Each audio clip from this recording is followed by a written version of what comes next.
In the next 10 minutes, we'll talk about the most important events in business world, which will take place from the 27th of June to the 1st of July. Hello, this is Events Around the Corner on Kazakh TV. On June 28th, Brussels to host the European Council meeting. On June 29th, Innovation Product of the Year International Award Ceremony to take place in Moscow. On the 1st of July, Gabon is to return to OPEC. Let's talk about these and other events in more detail. On Monday, June 27th, the operator of trunk oil pipelines of Kazakhstan, Kaztrans Oil Company, is to pay more than 50 billion tenge of dividends to its shareholders. Last year, the company fulfilled the production tasks. The volume of oil transportation was 61 million tons, which is nearly 2 million tons above the plan.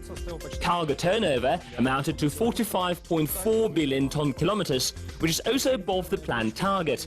Consolidated revenue of the company was 213.2 billion tenge.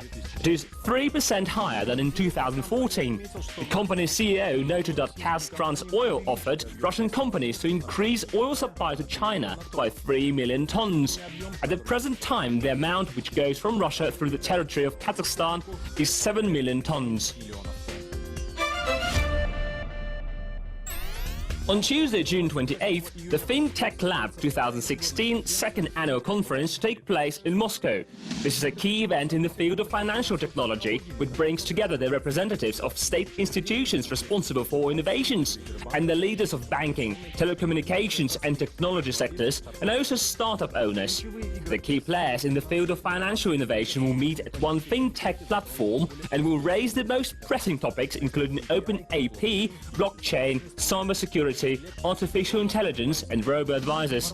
The conference format is traditional discussion panels, presentation of breakthrough solutions and workshops. The blockchain technology remains the main trend in the financial market. Financial institutions around the world are studying this possibility and prospects of its application. Kiwi Payment System intends to establish a consortium of Russian banks to develop standards for using this technology. The company sent a proposal to enter consortium with such major Russian banks as Sberbank, Bank and Alpha Bank. On the same day, June 28th, St. Petersburg will host Active World Business Forum. At this international business event, the participants will present innovative ideas of marketing and customer service, which are actively implemented in Europe and US. International speakers will introduce new global trends in sales and customer service. Today, quality customer service is a necessary condition for the successful development of any business. The forum participants will learn everything about how to find, attract and keep a client to a long and mutually beneficial cooperation. The event will take place in a concentrated and functional TED format.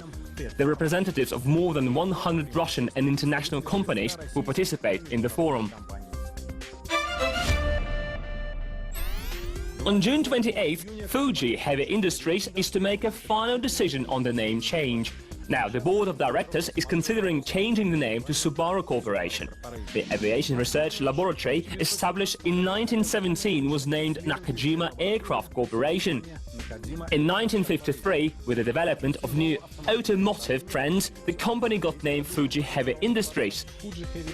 Later, production of cars became the main activity for the company, when in 1958 production of Subaru 360 started. Besides Subaru production, which brings the company's main revenue, the corporation carries out production of buses on Volvo license, Subaru Robin, low-volume motors, military helicopters, business jets, and also products for air and airspace areas. It becomes known on the 28th of June how Fuji Heavy Industries will be finally named. In case of changing the name, a new one will come into force next April.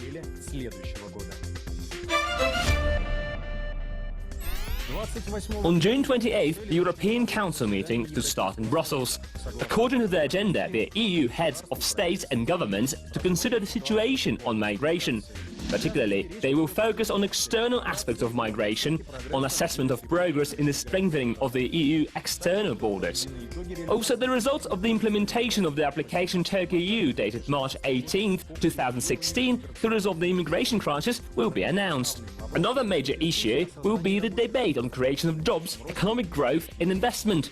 They are to evaluate the first performance of activity of the European Fund for Strategic Investments as part of investment plan for Europe. It is also planned to consider the completion of economic and monetary union, take stock of the fight against tax fraud, tax evasion and anti-money laundering. Under the heading of external relations, the European Council will discuss cooperation between the EU and NATO on the eve of NATO summit in Warsaw. It is noted that the European Council may address other specific issues of foreign policy. The last paragraph of the provisional agenda includes considering the outcome of the referendum in the UK. On June 29th, Varna to host ITS Altai 2016, third conference on information security. The event will gather IT directors, leading experts in information technologies and information security, the representatives of major organizations and enterprises of Siberian Federal District. The conference program covers a variety of practical sessions from the biggest market experts, the members of the Association of Heads of Information Security Services.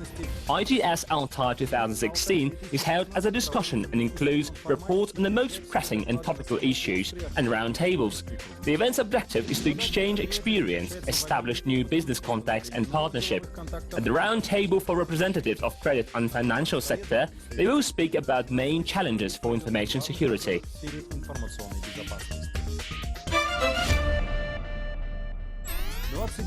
On June 29th, the Innovation Product of the Year International Awards ceremony to take place in Moscow.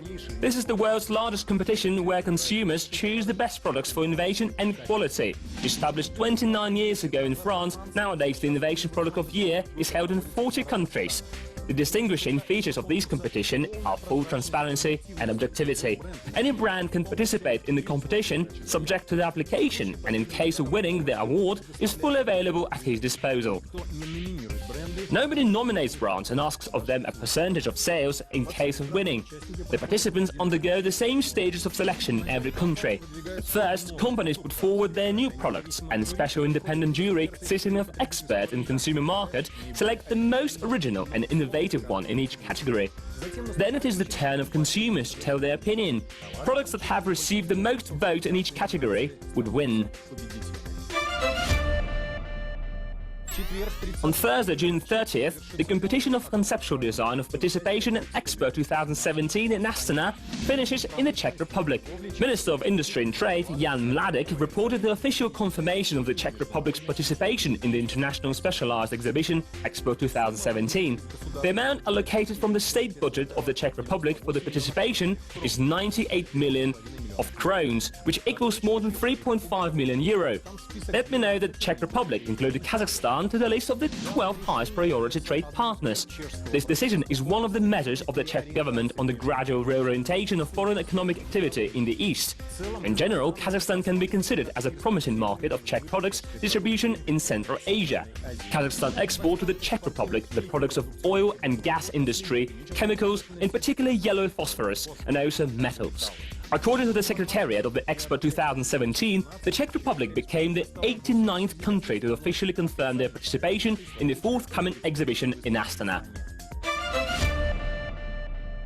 On Friday, the 1st of July, the Organization of Petroleum Exporting Countries will take again Gabon to the cartel.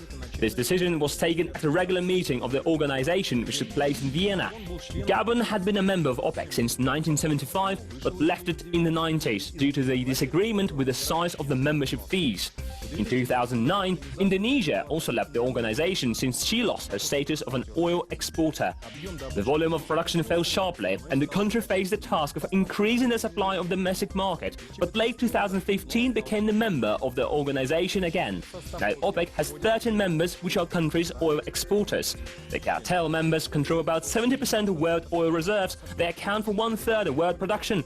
Let me mention that the OPEC countries at the meeting in Vienna failed once again to agree on freezing oil, but elected a new Secretary General. He is the representative of Nigeria, former head of state-owned company Nigerian National Petroleum, Mohammed Barkindo. That has been our perspective of the upcoming week. See you soon on Kazakh TV.